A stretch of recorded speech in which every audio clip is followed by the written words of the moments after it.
Okay, hello everyone and welcome to this third module of the price ladder course, where today we're going to be going through the price ladder absorption, reloading, and iceberging.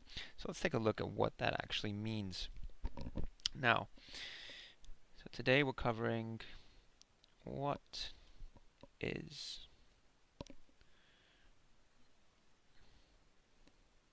price ladder absorption slash reloading and iceberging. So, you might have heard of these terms already before.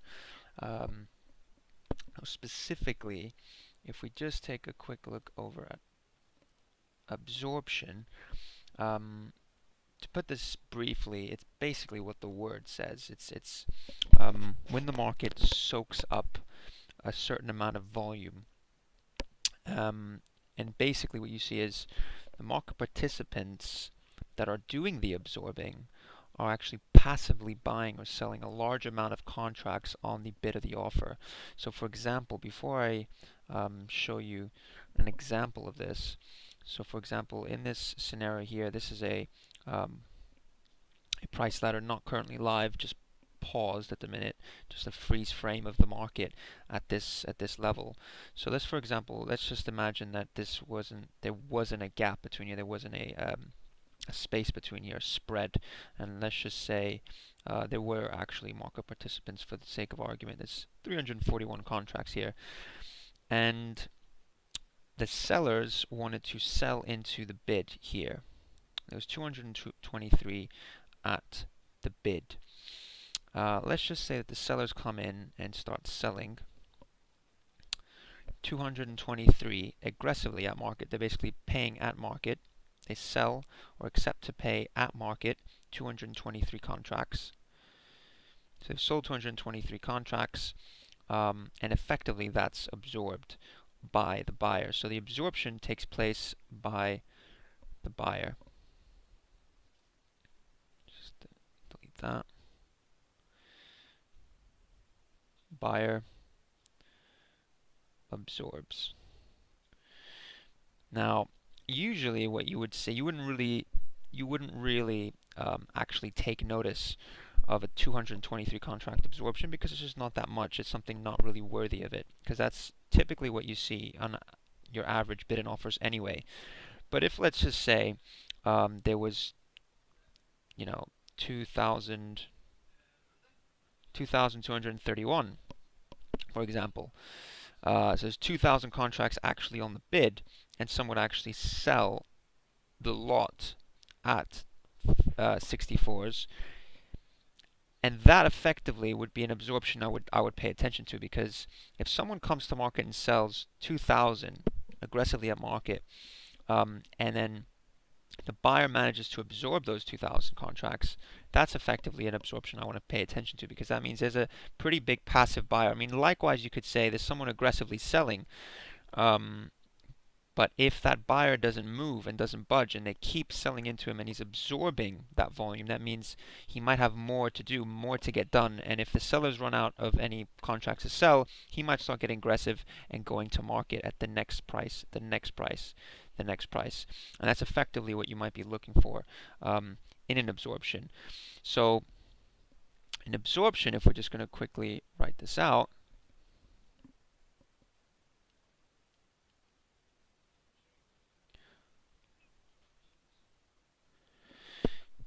so market participant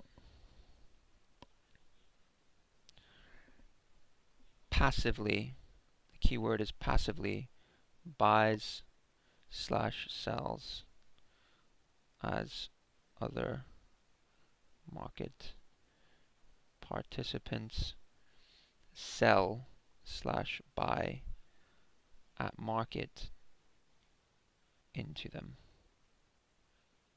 That's essentially what absorption. Now, the theory behind reloading now, if we just take a quick look over what actually reloading means, it's a very similar concept, except reloading is particularly looking at the action of reloading the bid or the offer. So if let's just take that, for example, we had the case scenario that we had before, where again, on the offer we have a certain amount of contracts, let's say like before 341 contracts, or that looks like a 9, let's just call it 391 contracts, and then someone were to sell at market 223 contracts. Now, if they took completely those 223 contracts out, and then collectively you saw the market participants build that bid up again, so refresh the bid such that it goes down to nil, someone takes them out, but somehow people keep refreshing and putting more bids at 64s, and that refreshes back up to, let's say, 300. That is what reloading is. And if someone sells again, if someone again steps in and sells 300, and then some buyers again collectively, once that's gone, they collectively build up the bid again back up to, let's say, 250. They keep adding more in the bid. Every time someone sells into them, they keep adding more. So basically, if we just had to define what, if we had to actually define what reloading is, reloading is when one or more or many market participants refresh the bid or the offer passively as sellers/buyers trade at market into them. So let's just quickly. So when one, doesn't necessarily have to be many, but one or many market participants refresh the bid/offer passively as other market participants sell/buy at market into them.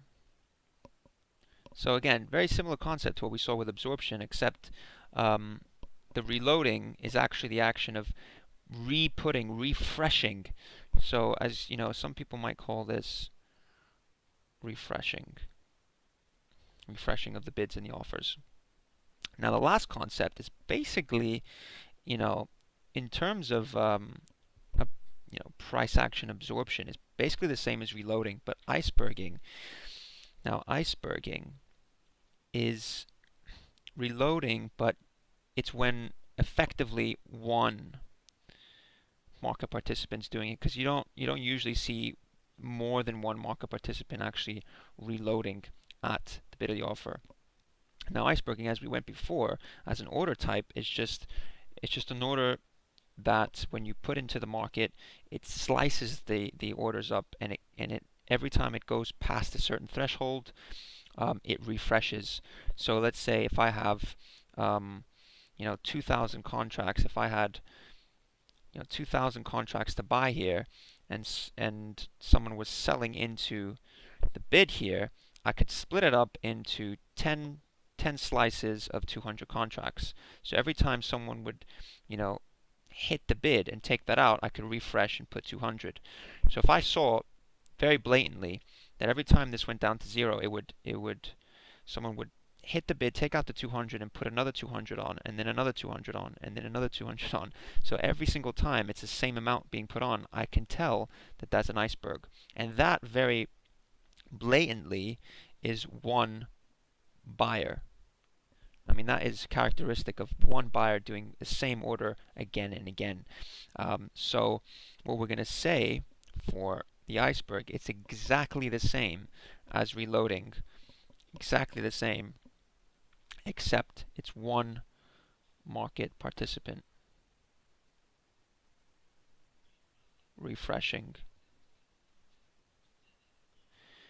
bid/offer in slices, and they're usually equal slices. So that's essentially what price ladder absorption is, and reloading or refreshing, and the actual term iceberging is. In the next part of this module, we're actually going to look at the main reasons why people do absorption, and then subsequently after that, in the rest of the module, we'll be looking at identifying these absorption levels, and then actual ways we can scalp and trade around these absorption levels. And we'll take a look at some examples on the actual price ladder and see what that looks like, so you guys get a better picture of what that actually means. Thank you very much for listening. Stay tuned for the rest, guys. Bye bye.